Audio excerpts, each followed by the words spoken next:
நமக்கு வேதத்தில் வஸ்திரத்தை குறித்து மிகவும் விசேஷமாக கூறப்பட்டுள்ளது. கரையில்லாத வஸ்திரத்தை அணியக்கூடாது. கரையுள்ள வஸ்திரத்தை மட்டுமே அணிய வேண்டும். ஸ்நானம் செய்து முடிந்தவுடன் நாம் கட்டியிருக்கும் வஸ்திரத்தை கீழே போட்ட பிறகு அதை கால்களால் எடுக்கவோ மிதிக்கவோ கூடாது. ஏனென்றால் தேவதைகள் அனைவரும் வஸ்திரத்தில் குடியிருப்பார்கள். வேதத்தில் வஸ்திரத்தை செய்யும் முறை, வஸ்திரத்தில் தேவதைகள் எப்படி குடிபுகுவார்கள் என்பதை பற்றி குறிப்பிடப்பட்டுள்ளது. அதனால்தான் வஸ்திரம் மிகவும் மகத்தானது. கரையுள்ள வஸ்திரத்தை யாருக்கேனும் அளித்தால் அவர்கள் பல தலைமுறைகள் நீடூடி வாழ வேண்டும் என்று நாம் நினைப்பதற்கு சமம். அதேபோல் யார் கொடுத்தாரோ அவரும் பல தலைமுறைகள் நீடூடி வாழ வேண்டும் என்று சங்கல்பமாகும்.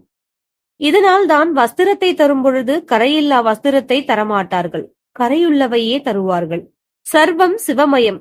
துணி நெய்யும் நெசவுக்கலையின் மூலமாகவும் நெசவாளிகள் மூலமாகவும் நாம் பல தத்துவ விஷயங்களை தெரிந்து கொள்ள முடியும். ஆணிலும் பெண்மை உண்டு, பெண்ணிலும் ஆண்மை உண்டு.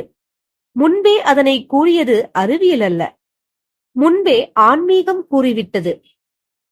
அர்த்தநாரீஸ்வரர் வடிவம் அதுதான். வேட்டியோ புடவையோ அவை இரண்டுக்குமே குறுக்கு நெடுக்கில் குட்டையான குறுக்கிழையும் உண்டு, நீண்ட நெடு இழையும் உண்டு. இதனை நேரிழை என்பர். நேரிழை என்றால் பெண் என்று பொருள். ஆடையில் ஓடும் நீண்ட நூலிழை பெண், அதை குறுக்கே ஓடும் குட்டை நூலிழை ஆண். வாழ்வில் பெண்ணே அதிக உலகியல் வாழ்வில் பெண்ணே அதிக பங்கு வகிப்பவள் என்பதை இது காட்டுகிறது. அதனால்தான் இல்லற வாழ்வில் அனைத்து செயல்களிலும் பெண்ணுக்கே முன்னுரிமை தருகிறார்கள். அப்படியானால் ஆணையும் பெண்ணையும் சேர்த்து நெசவு செய்ததுதான் இல்லற வாழ்க்கையா? ஆமாம், அதுதான் உண்மை. அதை கூறுவதே இந்த வேஷ்டி புடவை முதலான ஆடைகள். அதனால்தான் விழாக்களில் ஒருவருக்கொருவர் வேட்டி வைத்து தருவது, புடவை வைத்து தருவது, குறைந்தபட்சம் ஓர் ரவிக்கை விட்டாவது வைத்து தருவது எல்லாம் வந்தது.